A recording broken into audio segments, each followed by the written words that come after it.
Dear Shrestha viewers, welcome. Today in this class we are going to discuss about money and its characteristics. What is money? When it was started? Before that, what was the system? It was barter system, and we know about barter system because we were studying it from our social class from school time to till now. If you are an economic student or social student even till now, then you will be listening it then and there this word again and again. So what is barter system? Exchanging commodities for commodities but not for money. So in order to break that system and get money into existence, to get a clarity like what is the value of that particular product, money was invented to set a appropriate medium of exchange, or else people will not know what is the actual value of the commodity. Like you're taking some kilos of rice from others, and in order to which you are just giving some 2 kgs or 3 kgs of tomatoes. Is that the worth value equal to that?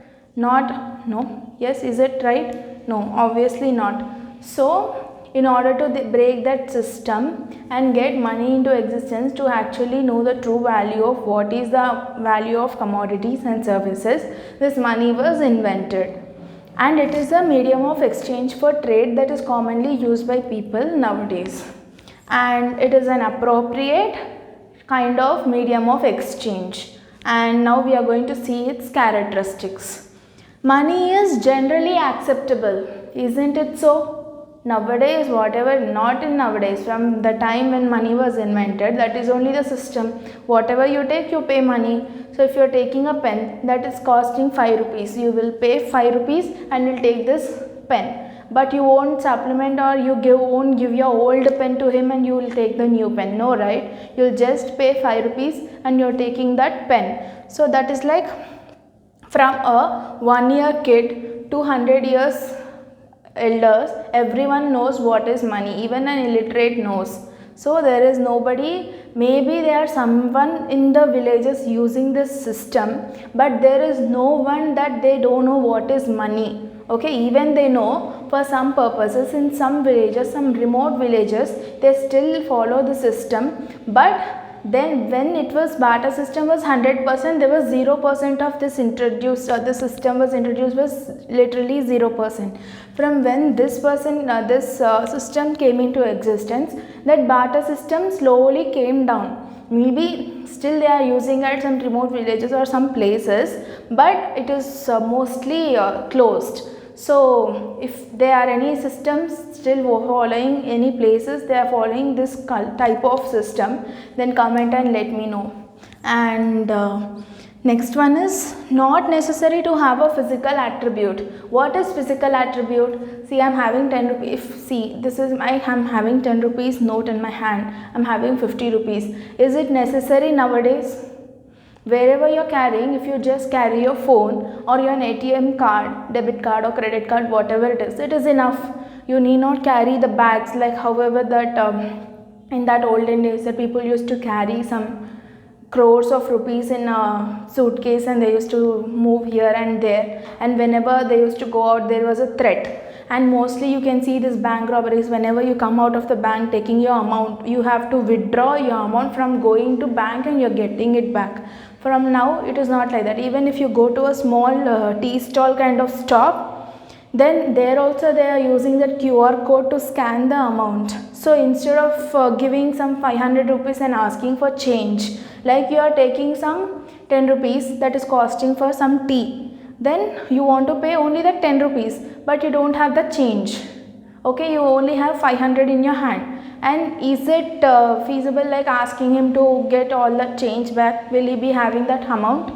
Morning, no, he won't have. So instead of that, you are taking your phone, scanning that QR code and paying them only 10 rupees. It is much easier. So nowadays, money need not have a physical attribute, and we won't carry money at every place other than for bus or some other transport. We are passing here and there. For cabs also we are paying online payment nowadays. So it is mostly not useful at all the places. We are using wherever it is, we are using the phones, cards, and many online apps are available like GPay, PhonePe and Paytm, etc. And also the other one is money can be stored. Can't it be stored? Will it be moving? No, right? Even if you store, like you save 1 rupee a day in your kiddie bank, it will give you 30 rupees at the end of the month. And if you go to a good banking institution where you deposit money and you have a high rate of interest on fixed deposit, it will increase the value of your money, but it won't decrease. Yes or no? So money can be stored, which is actually a good advantage for you. So money can also be stored, and money is divisible. Yes or not? Money can be divisible and you can break it into smaller units and you can use wherever you want. But commodities are divisible. Can you use it every place, like you can divide the commodities and use? It is not possible in barter system. It is only possible in money. So if you have 100 rupees, it doesn't mean that you only have to buy the product only for that value of 100 rupees. You can break it into 10, 10, 10, 10, 10 and you can buy some other commodities replacing to that. Okay. So instead of buying a big brew coffee packet, you can also break into small amounts like 10, 10, 10 rupees, and you can buy small instant packets for that. That is also a good supplement. Yes or no? I am just giving an example. So money is divisible, but commodities are not divisible. Are you understanding the difference? And then money is homogeneous. Yes, our country have a currency and wherever you go it follows the same currency. RBI will give us the that amount, that money, that value, that currencies and all are made by RBI, and that will be circulated in India, and wherever you go you will have the same note. If a 10 rupee coin is invented, then it will be used at every place.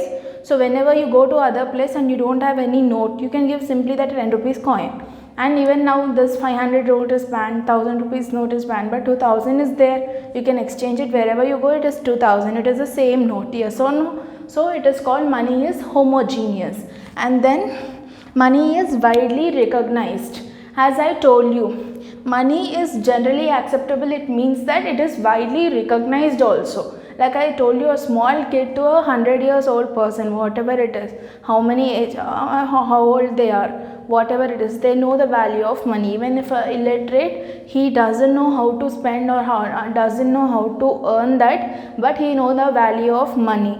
Yes or no? So it is widely recognized anywhere. Yes or no? So that is like the characteristics of money. First one is it is generally accepted any place, and not necessary to be in a physical form. It can be in a form of cards, banks, checks, deposits, etc. Whatever it is, the money can be in any form, not in a form like you should give only 10 rupees. You can pay through card and also from online payment also. It need not carry at every time wherever you go. And then money can be stored. Can it be stored? You can store it in your e-wallets, from your banks, or in your kiddie banks, or at your home, lockers, etc. Wherever you can store, it can be stored, and it will double your amount but won't decrease your amount, right? So it can be stored. And can the commodities be stored in the same way if you are following barter system? No, right? Commodities get perished some or the other day. Even if they are durable, there are some things like you are getting rice.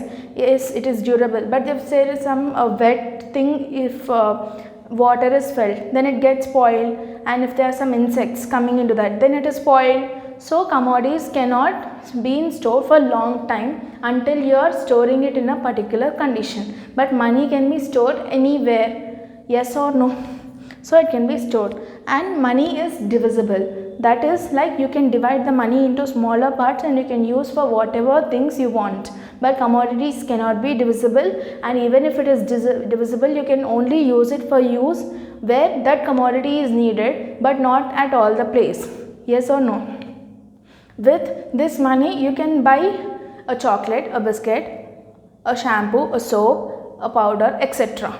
But with the same, if I take a rice, can I make a cake with that? Can I make burger with that? Can I make pizza? Or can I even make some other things which is possible with rice?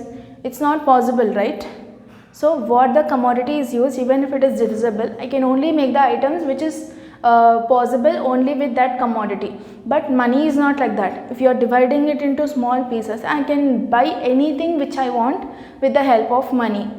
And then money is homogeneous. What it is same. Wherever you go, it is the same note. Even if you go to Bangalore, you go to Delhi, you go to Jammu and Kashmir, wherever you go, it is the same currency followed. Yes or no? And then money is widely recognized. As I told you, here in India, wherever you go, money is recognized, and whenever you go to foreign countries also, you have that option to exchange your currency, where you deposit your rupees and they will turn it into dollars and they will give you. So in that way, it is widely recognized, not only in our country, in other countries also they are recognized. So money is widely recognized anywhere you go. So those are the 6 points and characteristics of money. So this comes to the end of the session, and if you are connected to this, kindly like, share and subscribe my channel and stay tuned to Stay Stuck. Thank you.